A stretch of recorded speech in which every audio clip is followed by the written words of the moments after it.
ایک حدیث میں فرمایا کہ جو میرے اہل بیت کے ساتھ اچھائی کرے گا، جو میرے اہل بیت کے ساتھ اچھائی کرے گا، میں قیامت کے دن اس اچھائی کرنے والے کو اس اچھائی کا بدلہ عطا فرماؤں گا۔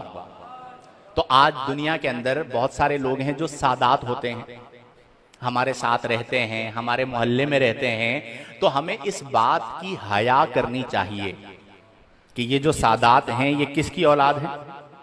بولیے اونچی آواز سے، رسول اللہ کی اولاد۔ تو آپ سوچئے کہ جس قوم میں نبی کریم کی اولاد کی حیا ہوگی تو وہ قوم نجات کو پائے گی، اور جس قوم سے نبی کریم صلی اللہ علیہ وسلم کی اولاد کی حیا اٹھ جائے گی تو پھر وہ قوم برباد ہو جائے گی۔ اس لیے کوشش یہ کیا کریں کہ سادات کچھ کہہ بھی دیں۔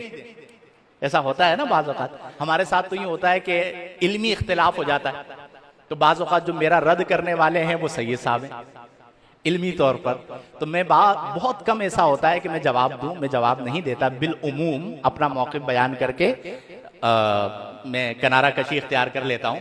کبھی ایسا ہوتا ہے کہ جواب دینا ہوتا ہے کہ بھئی یہ بات غلط ہے۔ اب کبھی ایسا ہوا ایک آدھ بار کے سامنے کوئی سید صاحب آ گئے تو پھر میرے پاس جواب تھا بھی، تو اس بات کی حیا کرنا کہ جو علامہ صاحب ہیں، ایک تو عالم دین ہیں، اس کا احترام ہے، رسول اللہ صلی اللہ علیہ وسلم کے دین کے عالم ہیں، اور پھر وہ سید صاحب بھی ہیں، اس کا اور زیادہ حیا ہے، احترام ہے کہ میرے نبی کی اولاد ہیں، مجھے دو چار باتیں بول بھی دیں گے تو آقا کریم کے چہرہ انور کو دیکھتے ہوئے ہم پھر بھی ان کے قدموں میں بیٹھ جائیں گے۔ بات سمجھ میں آ رہی ہے؟ تو سادات کا احترام کریں، سادات کا ادب کریں، سادات کی خدمت کریں۔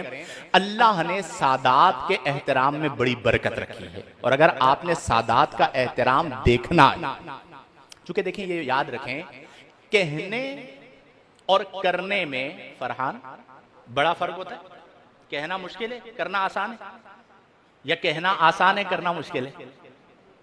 بولیے۔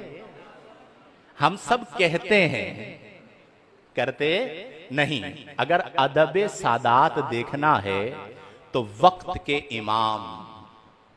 امام عشق و محبت، مجدد دوران، مجدد دین اور ملت، اعلیٰ حضرت امام احمد رضا خان فاضل بریلی کو دیکھ لیجئے۔ یعنی آپ سوچئے کہ کیا مقام ہے کہ آپ کو پالکی میں اٹھایا گیا ہے، اور آپ نے اپنے نور ایمان سے جان لیا کہ جن مزدوروں نے پالکی کو اٹھایا ہے ان میں کوئی سید ہے، اور آپ پالکی سے باہر تشریف لے آتے ہیں اور پوچھتے ہیں، پتہ چلتا ہے ایک سید صاحب ہیں، تو آپ اپنا امامہ اتار کر سید صاحب کے قدموں میں رکھ دیتے ہیں۔ وہ کہتے ہیں میرا کام یہی، میری ڈیوٹی یہی۔ اعلیٰ حضرت فرماتے ہیں نہیں، میں قیامت کے دن آپ کے نانا جان کو کیا منہ دکھاؤں گا؟ لوگ جمع ہیں، مجمع موجود ہے، اور اعلیٰ حضرت فرماتے ہیں کہ اب آپ پالکی میں بیٹھیں گے اور میں اپنے کندھوں پر پالکی کو اٹھاؤں گا، تب جا کر میرے دل کو تسلی ہوگی۔ یہ ہے ادب سادات۔ ہم بعض اوقات چھوٹے چھوٹے مفادات کے لیے سادات کو جھاڑ دیتے ہیں، ہمارے محلوں میں سادات رہ رہے ہوتے ہیں، ہم ان کے ساتھ تعاون نہیں کرتے۔ اس چیز کو سمجھیں میرے دوستو، یہ ہمارے نبی کی اولاد